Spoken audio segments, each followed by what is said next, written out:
disciples of the night, come, slither forth from your shadowy recesses, don your robes of sackcloth, your burnous hoods, and gaze into the glowing green eye of the eldritch moon, while I, Goblin Toad, offer you a tenebrous glimpse of Earth's ultimate destruction, as H.P. Lovecraft alludes to it in his foreboding premonition, Nyarlahothep.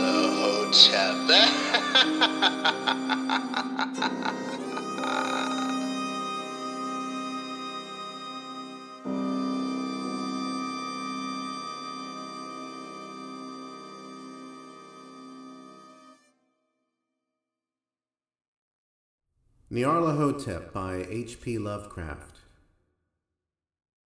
Nyarlahothep, the crawling chaos. I am the last. I will tell the audience void. I do not recall distinctly when it began, but it was months ago. The general tension was horrible. To a season of political and social upheaval was added a strange and brooding apprehension of hideous, physical danger, a danger widespread and all-embracing. Such a danger may be imagined only in the most terrible phantasms of the night. I recall that the people went about with pale and worried faces, and whispered warnings and prophecies which no one dared consciously repeat, or acknowledge to himself that he had heard.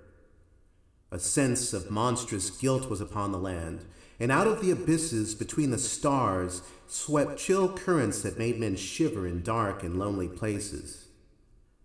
There was a demonic alteration in the sequence of the seasons. The autumn heat lingered fearsomely, and everyone felt that the world, and perhaps the universe, had passed from the control of known gods or forces to that of gods or forces which were unknown.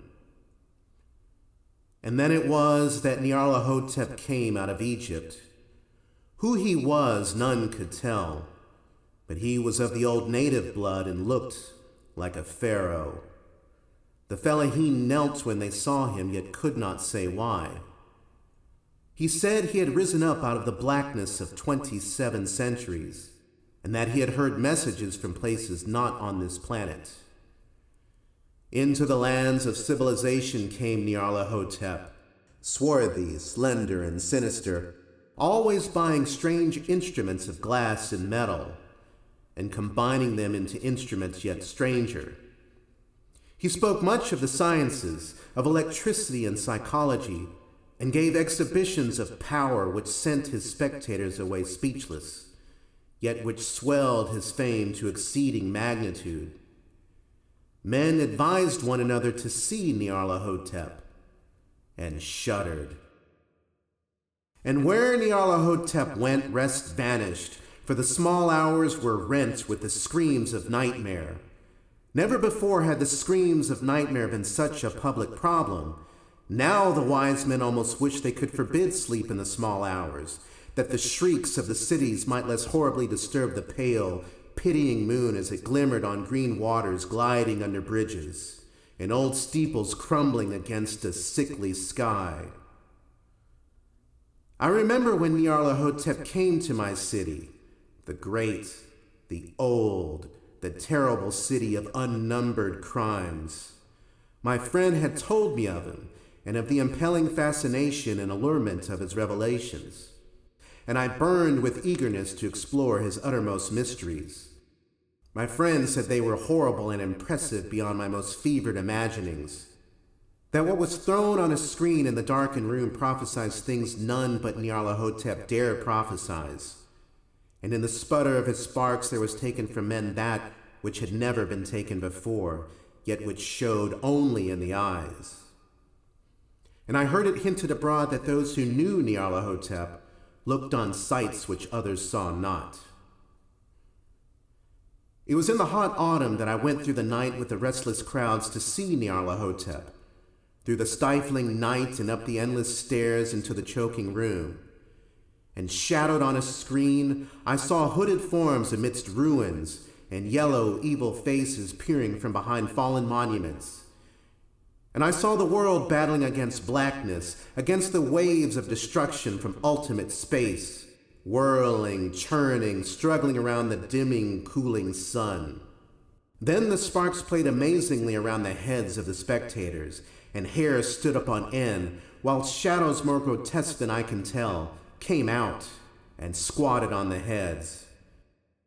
And when I, who is colder and more scientific than the rest, mumbled a trembling protest about imposture and static electricity, Nyarlahothep drove us all out, down the dizzy stairs into the damp, hot, deserted midnight streets. I screamed aloud that I was not afraid, that I never could be afraid. And others screamed with me for solace. We swore to one another that the city was exactly the same and still alive. And when the electric lights began to fade, we cursed the company over and over again and laughed at the queer faces we made. I believe we felt something coming down from the greenish moon, for when we began to depend on its light, we drifted into curious involuntary marching formations and seemed to know our destinations, though we dared not think of them. Once we looked at the pavement and found blocks loose and displaced by grass, with scarce a line of rusted metal to show where the tramways had run.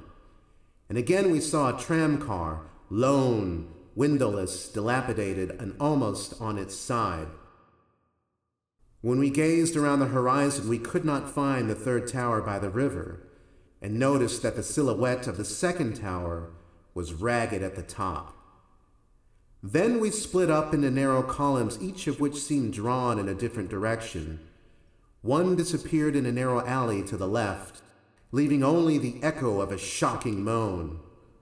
Another filed down a weed-choked subway entrance, howling with a laughter that was mad. My own column was sucked toward the open country, and presently I felt a chill which was not of the hot autumn. For as we stalked out on the dark moor, we beheld around us the hellish moon glitter of evil snows. Trackless, inexplicable snows swept asunder in one direction only, where lay a gulf all the blacker for its glittering walls. The column seemed very thin indeed as it plodded dreamily into the gulf.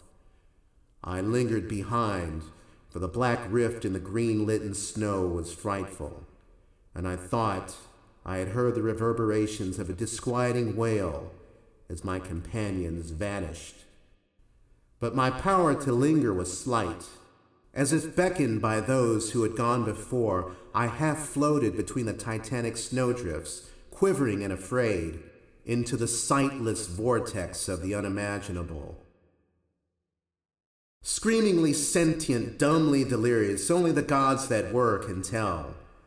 A sickened, sensitive shadow writhing in hands that are not hands, and whirled blindly past ghastly midnights of rotting creation, corpses of dead worlds with swords that were cities, charnel winds that brush the pallid stars and make them flicker low.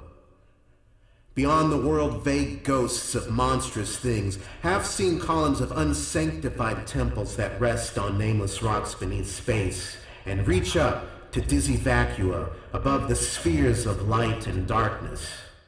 And through this revolting graveyard of the universe, the muffled, maddening beating of drums and thin, monotonous whine of blasphemous flutes from inconceivable, unlighted chambers beyond time, the detestable pounding and piping, whereunto dance slowly, awkwardly, and absurdly the gigantic, tenebrous, ultimate gods, the blind, voiceless, mindless gargoyles whose soul is Nyarlahothep.